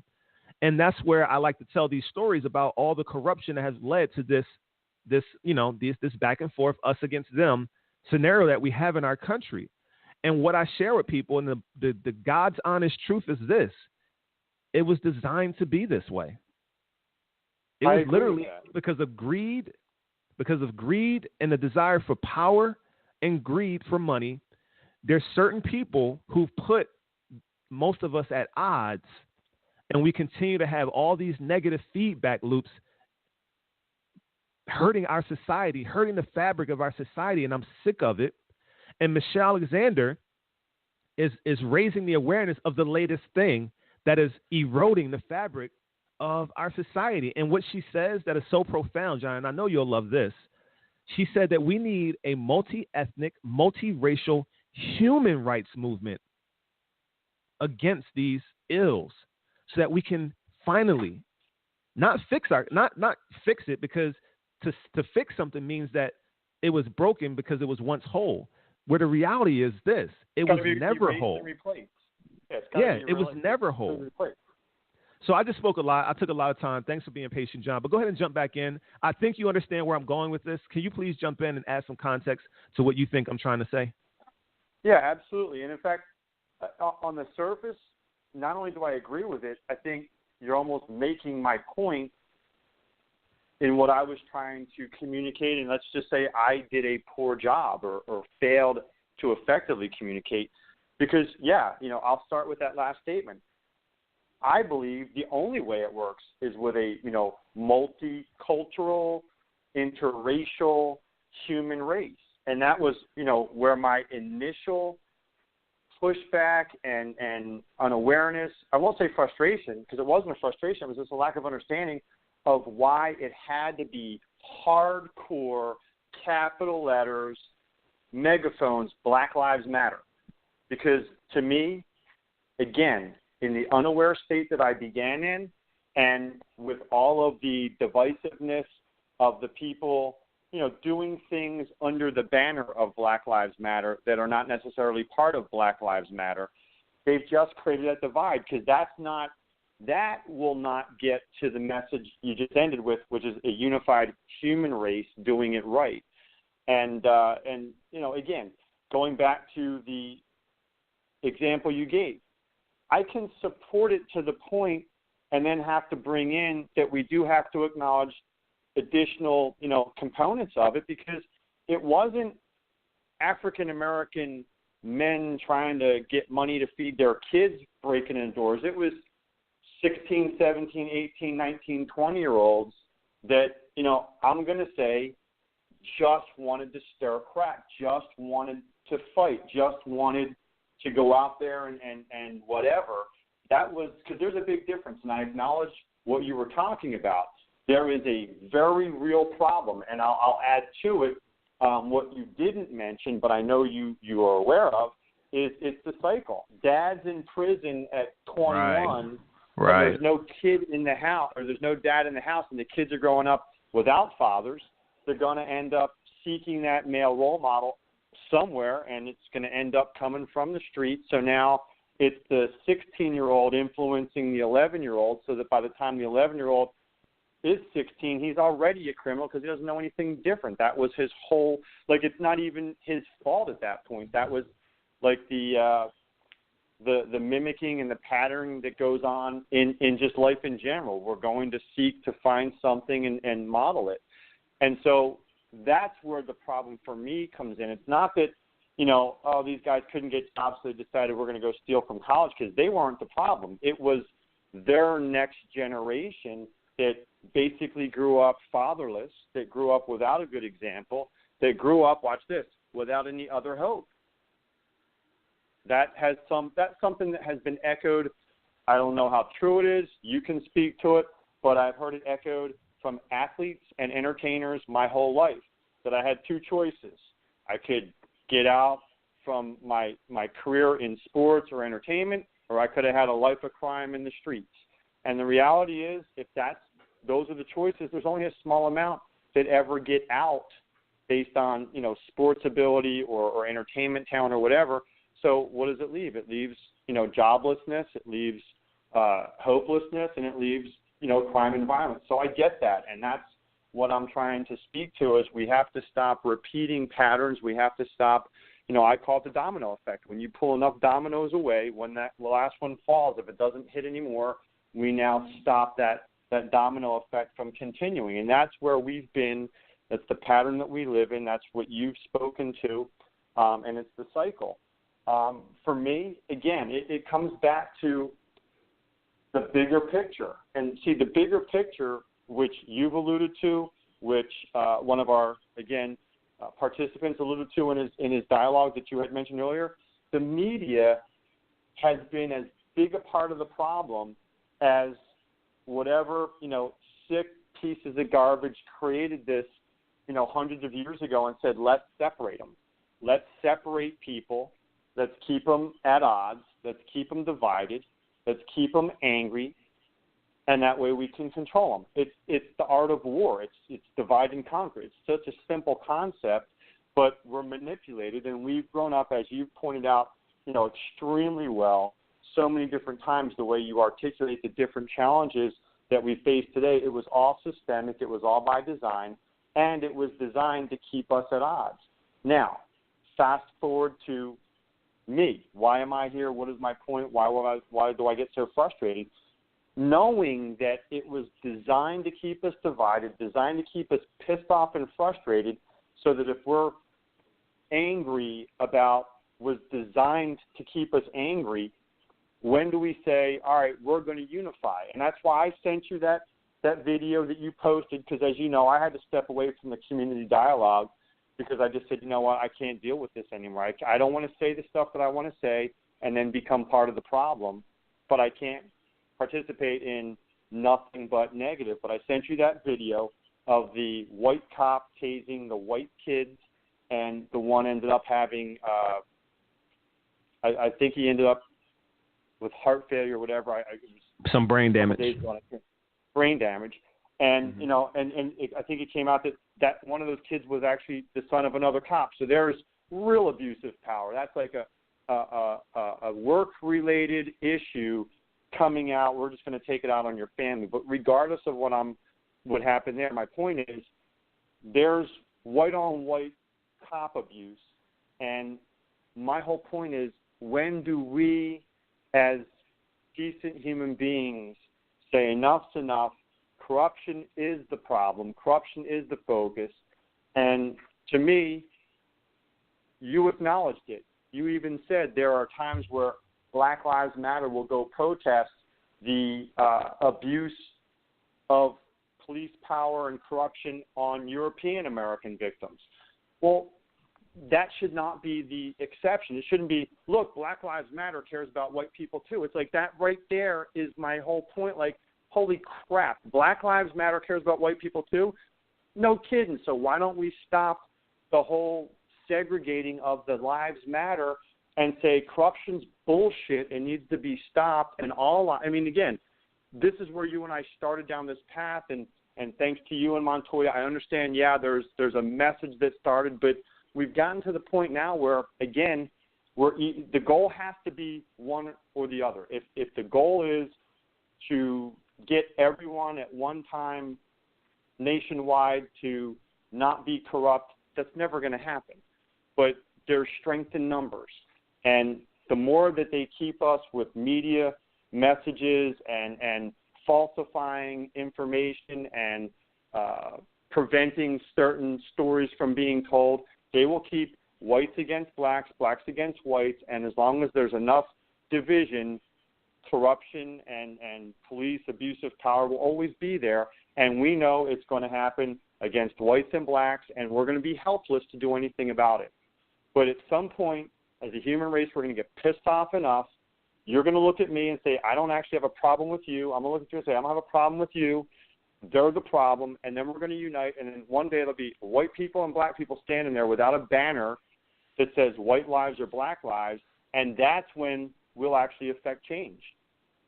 I mean, I've said this all along. When you look at the way our country is manipulated right now, we've got 500 to 600 people in Washington, D.C. that make every friggin' rule that controls 300 million people. They don't even adhere. They don't even hold themselves accountable to the stupid rules and laws they enact to control and manipulate us. But yet, we as a stupid, ignorant society fight each other.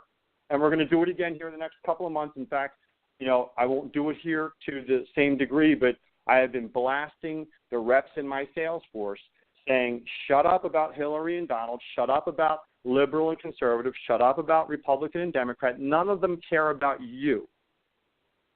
They want to keep you divided. This election has pointed out just how corrupt and rigged inside Washington versus everyone else actually is. But we're so polarized and we've become so shut down to truth that we can't even see it. And my point in saying that is the same thing has happened with the polarization of Black Lives Matter, where there can be very peaceful, effective protests that need to get that message out, that racism is not just history. It exists now. It's wrong. It needs to be removed. It needs to be erased. We need to replace it with something where everyone truly is equal. But until we can all come together on that, it's frustrating, and that's why I had to step away from the dialogue and stop posting, because I don't want to suddenly become part of the problem, Scott, that I'm talking about, because we all have human emotions. We all have levels of frustration where we reach, and I've at least acknowledged now in my years and tremendous amount of work on myself that when I start to get there, I will shut down and walk away instead of pushing to that, I'm now the angriest person in the room. So I'll kick it back over to you. But, yeah, we do have a lot of work to do, but I'm hopeful that we can do it if we can just get people to start focusing on we do have an opportunity if we take it. So what I want to do is just kind of wrap up our initial dialogue, intense dialogue, with saying that I've had to do some deep, thought and really checking myself to make sure that I really, really, understood, where you were coming from, and make sure that I didn't get caught up in dealing with and being in an events-based mindset and wanting to kind of reset and follow my own teachings and the things I've been learning and get back to a systems perspective and focusing on what really matters. Because not to minimize the police barbecue video, and let me say, I everything you wrote in your initial post with the video was spot on. It made all the sense in the world, and I agreed with it. And what I initially pointed out was that I can agree with your sentiment while also having mine, and I felt like there was nothing wrong with that in terms of, pointing out what I pointed out about an activist approach and mindset. And I respect that you didn't agree with that, and I'm okay with that. And it's one of those situations where I feel like, we can just agree to disagree without being disagreeable.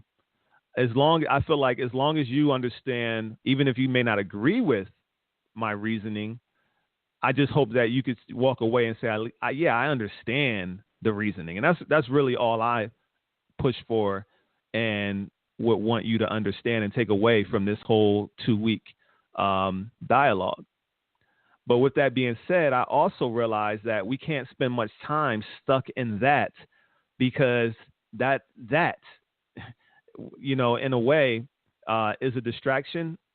And when I say that, I think it's good because it gave us an opportunity to dialogue and model for our listeners dialogue, and hopefully take our listeners to the next step up on the ladder of consciousness and awareness about what we're really dealing with, because what we're really fighting are systems, because the systems are continuing to produce the negative feedback loop that we all get caught up in, and we all keep reacting to the negative feedback loops that manifest themselves in our society. And what I mean by that is, and it's a systems thinking term, when you see a police shooting or when you have people arguing or all the various other things, or people getting robbed, et cetera, because people don't have jobs and people's parents have been taken out the house. So now you have teenagers who are going and making bad decisions. I never participated with anyone, and my friends, the ones I hung with, none of them, ever went out and did any, robbing of any of the college students at St. Joe's. And we used to come over there and run on the track and walk through the campus and everything. But you know why? I can tell you this. Every single one of the friends I have in my mind right now that I really spent a lot of time with, the majority, every 4 out of 5 of them had a mom and a dad in the household. And the ones who were doing the bad things, they didn't have a dad in the household in most instances. And then we can speak to the reasons for that. So again, it's systemic reasons as to why those things are so prevalent in most cases, not necessarily all, but in most cases. So I think as a whole, I hope that our listeners will start to think about systemic things, start to do research and listen to the academics and the researchers out there who are speaking to the systemic issues of poverty in our country, lack of jobs in our country, not the politicians and the news media, because they are playing us, as John just alluded to. And I hope that doesn't offend anyone, but I think at a certain level, we all know that the politicians and the news media, that's entertainment. Okay. It's entertainment. And it's almost like a soap opera in a sense, in the way they entertain us. So we need to focus on the work that Michelle Alexander is doing. The police officer named Michael Wood, who's going around speaking against the things that he saw when he was a police officer and that he participated in, he speaks to the systems. So people who lived it, worked in it as attorneys, police officers, teachers, educators, academics, people who lived in it, who can speak at a higher level of what they're seeing, those are the people we need to listen to, because they're the ones who are going to lead us and spark a level of consciousness in us all towards how we can play a role in the solutions. And we've obviously kind of transitioned automatically into our solution segment by having this level of conversation. And that's pretty much, what I want to add to it.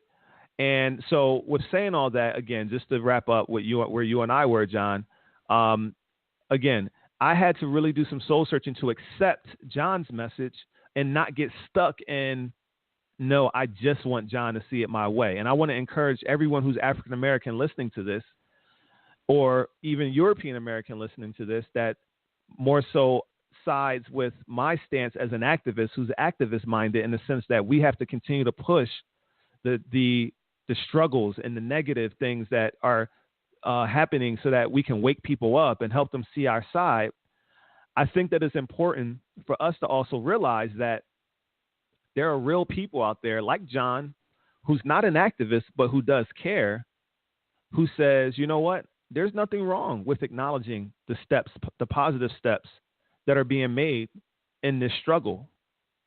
Because yes, I'm willing to fight this struggle. I'm willing to use my voice to raise awareness, but I can't handle just negative. Can you please show me some signs that we're making progress so I can stick in there with you? I had to humble myself to hear that message, and I hear it loud and clear. And that's what I had to do. I had to go back and read John's post over and over and over to make sure that I'm really listening to him, and I'm practicing what I'm preaching, and I'm practicing what I'm learning as I continue to read about what authentic dialogue is. And a huge part of it is being able to listen together. I just posted something in the Race Haven group about listening together that I just read. Of listening together is so hard. I say at the end of this show that we are all smarter when we think together, but we're also all smarter when we listen together. These are high-level cognitive traits and skills that we all have to develop because they're not taught to us and they're not being modeled in society. It's one of the reasons why I abstain from politics, because politics is volatile and it's divisive and it's modeling the wrong things, not working together towards solutions. It's about my way or versus your way. So with John and I's situation over last week, it was a perfect chance for both he and I to model, take our own advice, use what we've both been learning and exercising it. So I'm saying to you here now, John, that I understand fully what you're conveying. I respect it and I welcome it, positive things that are being shared in addition, because you never said, let me say this, John never said in any of his posts, Scott or anyone else, don't show the historical perspective, don't show the wrongs that are being committed against poor people and African-American people, primarily African-American people in society. He didn't say don't show those things, but he's also saying it's okay if we show positive things, even if it's just a small step.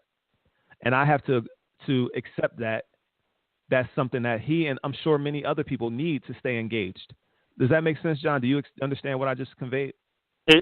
It does. And not only do I appreciate it and thank you for it, I really want to add one piece to this that we kind of alluded to that I really want to stress for the listeners. And again, I can't say enough because what you just articulated is so powerful. There was no win-loss. It wasn't like you were trying to convince me and I was trying to convince you. We both really worked so hard, and I use the word work, to accept a different perspective, to listen, to understand, and to move closer to the center, because neither one of us were stuck in a pride of authorship of our mindset. And what I want to validate that you just said that is powerful is I was to the point where I think I even said the words to you. I think it was on a call, not a text. I said, Scott, I don't want to bring anyone I know to this community dialogue. Do you remember that statement? Yes. That was the part that was breaking my heart more than anything, because I had felt that for the past couple of months, we had been making progress. I was excited about not just meeting Montoya, but he and I developing an actual relationship as well. As you know, I spoke with him a few different times where it wasn't you and I speaking to him. It actually became he and I speaking. So I felt like, you know what? I'm learning so much. I'm becoming so much more aware. We're going to be able to start moving the needle in the right direction and making a difference.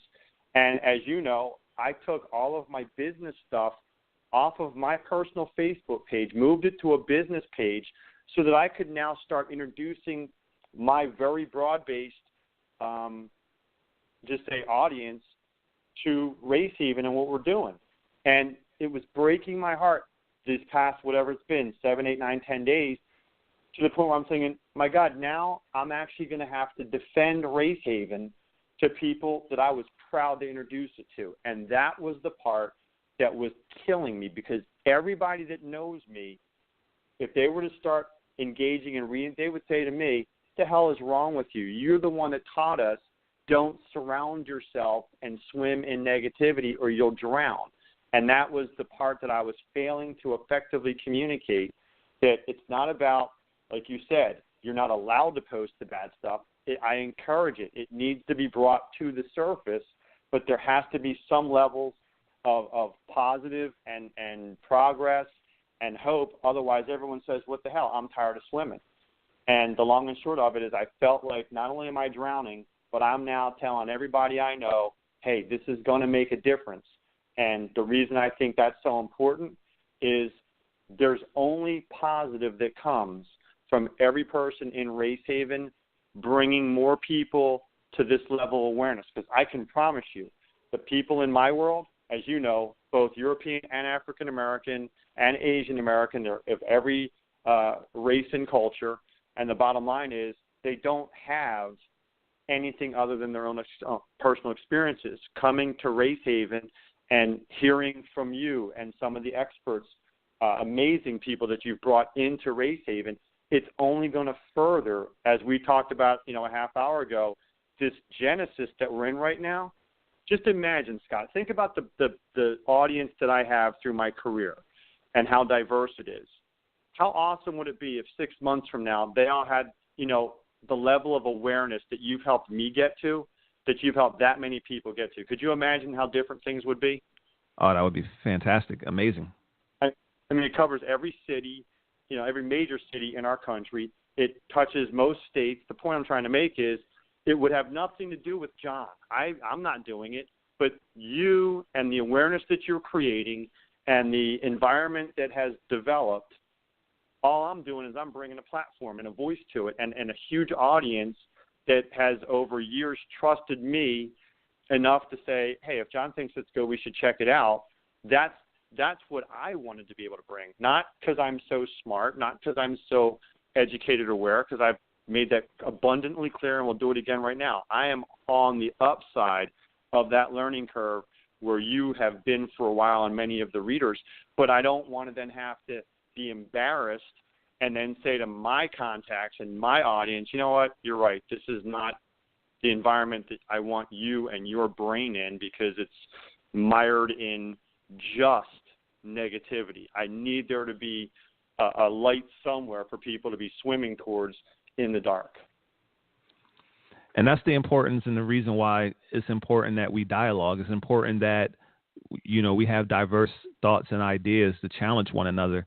And that's the reason why, I always say I appreciate you being here and providing some balance and perspective, because we can't go forward separated, in my estimation. There's a lot of African-American people that I engage with that have a more or less, we have to do this ourselves as an African-American community. And I'm always pushing, no, we need a collective interracial, multi-ethnic movement towards solutions and equality in this country. We need to fight together, work together, because, if we're only around people that think like us, we're going to be limited in so many ways. So I hope Agreed. that, that our listeners can receive this message, and they literally just witness in real live time you and I coming together and coming to a conclusion of really getting on the same page, in terms of really understanding, and even me to the point where I'm now, for the first time through this call, I've actually decided in my mind that I'm gonna start posting more of the positive things that cross my page. I'm not going to be afraid to post the positive things for the fear that I had that it would distract people, because now I have a better understanding, a more deeper understanding, because I am able to engage with someone like yourself. That's what you need to stay engaged and to keep listening to me and following the message and staying engaged and feeling like there is hope. So I have to listen to that, and I have to accept that. And I am going to start posting more positive things as they come across my timeline and my feed. And I encourage you and anyone else that's listening to this that is a member of the Race Haven Community Dialogue to share those positive stories as you come across them, can empower and engage those among us who need that to fuel them. They may not be like me, where I will admit that for me, the negative stuff, and I hate calling it negative, because I feel like that's a disservice to what we're really dealing with. So I'll say, instead of saying the negative stuff, but the unfortunate realities of the things and the systems that we're dealing with and the way they've historically been constructed, the results of those things, I'm going to continue to share those things, and I'm going to continue to speak out against those things. But at the same time, I encourage anyone and everyone to post and share the positive efforts that are being made, that are going into the direction of solving those problems, so that we can have a more equal and just and safe, harmonious world for our children and our grandchildren. I'm going to support those things as well. And if you post them on Race Haven, and if I see someone speaking out against it, I will have your back, and John will have your back, and we'll make sure that, we'll lead by example. And I'm letting you know I'm going to lead by example with that as well, because I know it's going to come, and it's okay. Because the other thing that I want to share, and we only have about 5 minutes, but I also want to recognize, and I want you to recognize this as well, John, that I and many, and I'll say most African Americans who are descendant of enslaved Africans are traumatized, and we still hold and live through and with this weight of trauma. And sometimes, and a lot of times, that trauma, manifests itself in a lot of the things that aren't necessarily healthy. And sometimes, and a lot of us, we are at different stages with working through that trauma. And I because I love and trust and believe in every single last human being, I believe in their best potential. I hang in there and I dialogue with them, and I'll go back and forth and I'll be patient because I love you. And I believe that we all can reach our highest self. So we're going to experience that trauma on the Race Haven Community Dialogue page all the time. We have in the past and we'll continue to experience it. And we need our European American allies like yourself, John, to just have some empathy for that trauma. And I'm not saying it's not going to frustrate you. It is. It's going to frustrate you. But I just want you to have some empathy and understand where it's coming from. So with that being said, because we're running out of time, John, I appreciate you.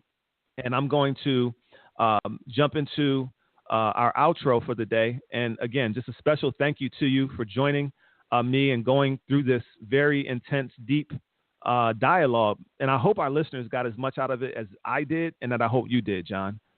Please briefly tell our listeners how they can connect with you and go ahead and share your closing thought.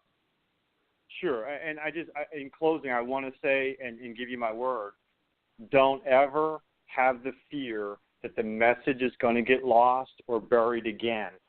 That's the biggest challenge that I want to get across, is that message has resonated with me now. So it's no longer, the secret that you have to keep putting it forward, but do it without the fear of it ever getting buried again. And that's why I want to bring as many European Americans to that level of awareness, because then you'll realize, okay, we are getting that word out. It is actually landing, and it's not this hidden, ugly secret that nobody wants to talk about anymore. So I promise you, I will always champion that, and I will never, ever let that get buried again, Scott. Awesome. So how can our listeners connect with you, John? Obviously, they can connect with me in the Facebook world. John Costino is my Facebook page, and my email address is real simple, johncostino@yahoo.com. My information's out there. I am always open to any and all comments, criticisms, and thoughts. And Scott, I thank you. This has been a very painful but very effective process for both of us. And I just want to say on air, man, I love you, brother, and I appreciate the hard work that you're putting in, because you are making a difference. I am living proof that you are making a difference. Thank you, and I love you too, John. For our listeners, be sure to subscribe to the Race Haven podcast on the iPhone podcast app or Stitcher Radio app for Android, so that you never miss the dialogue. And if you love this show, please leave us a review on the podcast app or Stitcher app. This will help us gain more visibility for the show and ultimately more listeners. And we want to hear from you. You can email us your perspectives at solutions@racehavenpodcast.com. That's solutions@racehavenpodcast.com. And we will read a few of them on a future show from time to time. Please visit the Race Haven Podcast Facebook page or the Race Haven Community Dialogue page to engage and leave comments about this episode. You can also visit RaceHavenPodcast.com to leave comments and questions about today's show as well. So we have multiple places you can connect and engage. If today's show resonated with you, please, please, please share the podcast link on social media, text message, email, whatever and wherever. You can share it with your friends, your family, and anyone who you care about, so they can get engaged with us in this dialogue. A Race Haven, or let me say it better, a Race Haven is a safe place for people from diverse ethnic, religious, cultural, and political backgrounds to bring their race-based perspectives, questions, assumptions, frustrations, and experiences to engage in thoughtful, honest dialogue in an effort to transcend race and unify America. Remember, we are all smarter when we think together. Peace. Thanks for listening to the Race Haven Radio Show and Podcast. Be sure to visit www.racehavenblog.com to comment and learn more.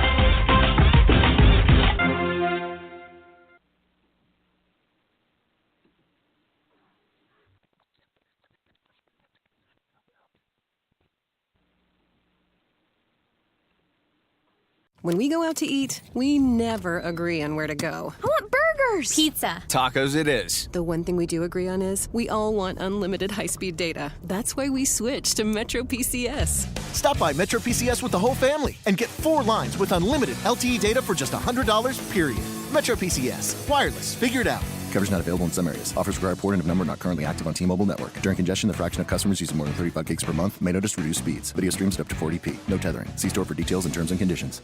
When we go out to eat, we never agree on where to go. I want burgers, Pizza. Tacos it is. The one thing we do agree on is we all want unlimited high-speed data. That's why we switched to Metro PCS. Stop by Metro PCS with the whole family and get 4 lines with unlimited LTE data for just $100, period. Metro PCS. Wireless. Figured out. Coverage not available in some areas. Offers require port and of number not currently active on T-Mobile network. During congestion, the fraction of customers using more than 35 gigs per month may notice reduced speeds. Video streams at up to 40p. No tethering. See store for details and terms and conditions.